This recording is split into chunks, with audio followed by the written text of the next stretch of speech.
Hello and welcome to For Team Daggett 2020. I am Antonio Tony Daggett and I'm a retired United States Army Colonel Chaplain with over 36 years of military service.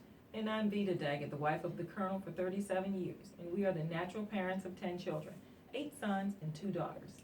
Many of you are aware that I am a candidate and therefore running for the United States Congress House of Representatives seat here in District 1 of Indiana. Congressional District 1 includes all of Lake County, all of Porter County, and portions of LaPorte County. We're the campaign headquarters of Forward Team Daggett 2020, and our purpose is to provide information and context to the many things which are happening locally, nationally, and globally. So far, we've shared information with you on topics such as providing PPE for hospitals, voting by mail, and the state lockdown and its effect on military veterans. These can be viewed on our YouTube channel. Vita, we want to remind everyone that the upcoming election is June 2nd. If you plan to vote in this election, you must be registered by the 4th of May. Again, that's the 4th of May. You must be registered by that point to vote in the June 2nd election. Also, if you're interested in voting in person, in early voting, that's going to start May 26th.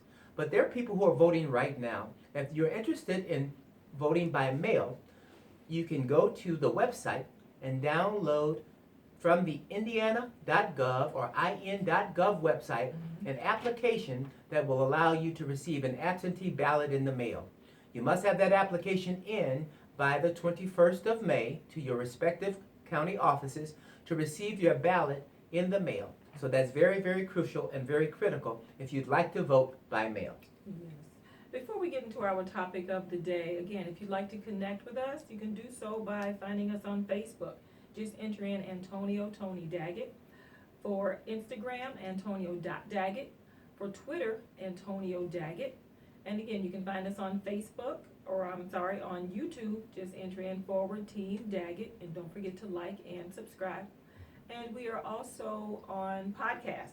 You can find us on Breaker, Spotify, Google Podcast, and Anchor. Just enter in Forward Team Daggett 2020. Alrighty.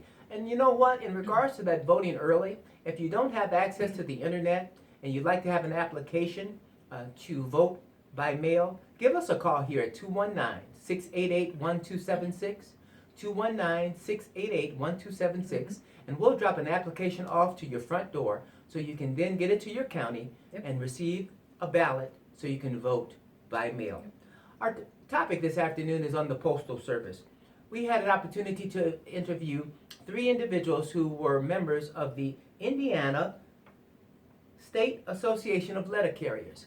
The president, who's John Triplett, and also John Spann, who's the executive board member of the Indiana State Association of Letter Carriers, and also Kathy Bogner, who's the recording secretary of the Indiana State Association of Letter Carriers.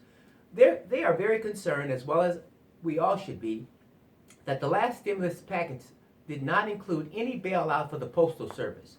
The Postal Service has been struggling with debt as a result of its pension situation, but it's also struggling from maintaining costs and expenses with revenues that will support it. Now, obviously with the lockdown and with many of the businesses not working, the deficit for the Postal Service has increased because most businesses are not mailing things. But 3 things we must keep in mind as it relates to the Postal Service. 1, the Postal Service delivers to us every day, 6 days of the week, not on Sunday of course, to every door in America. The other thing is that it brings medicine and very critical items to people's homes, and that's why it's important for our Postal Service to remain viable. And you know what, another thing is, in a very real sense, they provide safety for the seniors. Because sometimes when the postal worker, when they come, and if they notice that mail has been there for a few days, then they may knock on the door to see if Mrs. Jones or Miss Smith is home. And if not, then that's an opportunity for them to get on the phone and call the police to do a wellness check or something. So we need our Postal Service. We want to keep our Postal Service. They need a stimulus package to be bailed out, and we want to make sure they get it the same way many of the other companies are getting it. Thank you so much for spending time with us. Till next time.